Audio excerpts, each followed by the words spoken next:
Cuando uno camina seriamente en Dios y va madurando en Él, porque el ideal es crecer en Dios, madurar en Dios. Por eso el apóstol Pablo dice, y va mostrando cada una de las fases. Cuando yo era niño hablaba como niño, pensaba como niño, razonaba como niño. Cuando llegue a ser adulto dejaré atrás las cosas de niño.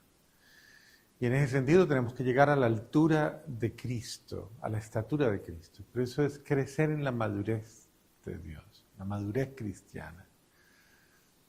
Y la madurez cristiana se va midiendo precisamente por la capacidad de configurarse con la voluntad de Dios y de saber estar abiertos a esa gracia de Dios en nuestra vida, comprendiendo que todos los designios de Dios están dispuestos. Por eso, como dice, todas las cosas convergen para bien de los que Dios ama. Este es el sentido mismo, cuando uno tiene la certeza de que todo lo que pasa en mi vida es porque tiene un propósito de salvación, todas las cosas convienen para el bien de los que Dios ama. Eso quiere decir que aun cuando vengan situaciones contradictorias o situaciones difíciles, si yo sé entender que Dios me está forjando, si yo sé entender que Dios me está guiando, que Dios sabe hacer las cosas bien, yo en mi madurez de fe debo decirlo. Dios sabe lo que está haciendo conmigo. Dios sabe para dónde me lleva.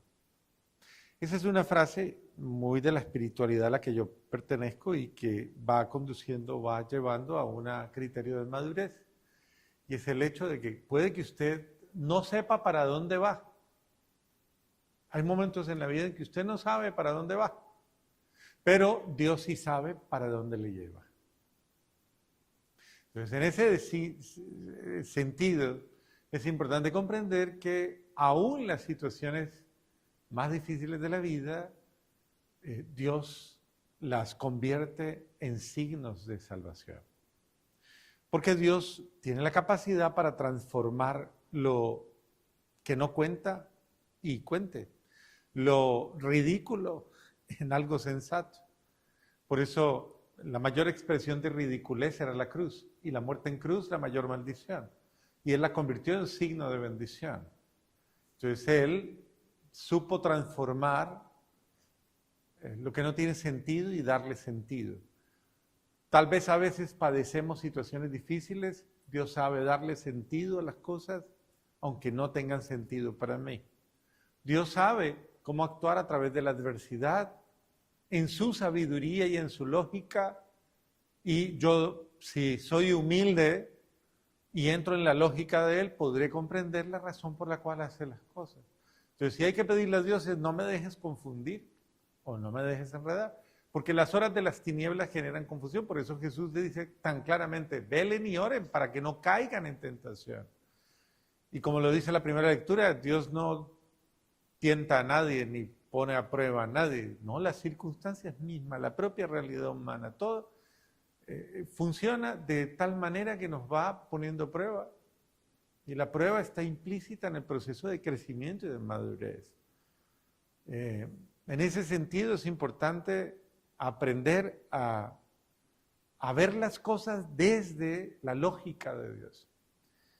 Vemos a Jesús un poco, tal vez no solamente cansado, sino tal vez incluso un poco perplejo por la torpeza que encuentran sus discípulos. No los ve maduros, los ve demasiado enredados, incapaces de comprender los planes de Dios.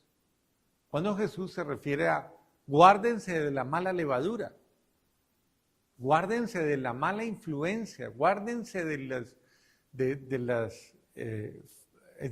las falsas prácticas de una fe sin sentido, de una fe falsa.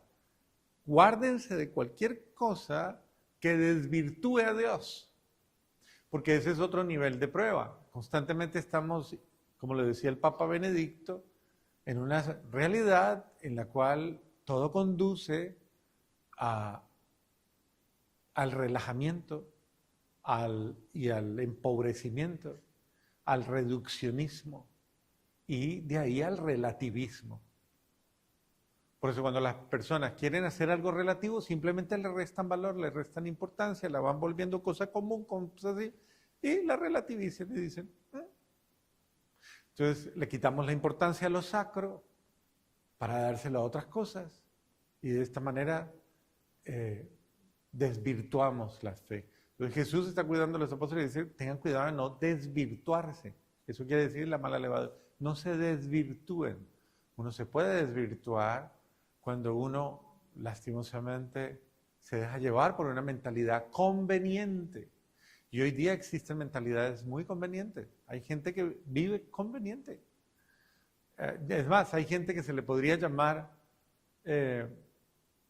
gente camaleónica. ¿Saben cuál es la característica del camaleón? ¿Qué hace? Se mimetiza. Y según las circunstancias, asume las condiciones de, simplemente por conveniencia. Pero Jesús les dice, tengan cuidado de no seguirle el juego a esas cosas, porque se van a desvirtuar. Entonces, pero los ve lentos, los ve tardos, no entienden. Y hace como lo hizo ayer con los fariseos en el Evangelio de ayer, los dejó hablando solos, porque dijo,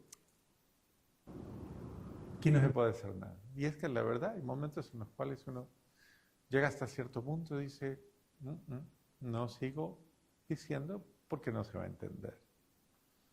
Entonces, es importante callar y que hable la sabiduría de Dios sobre la vida.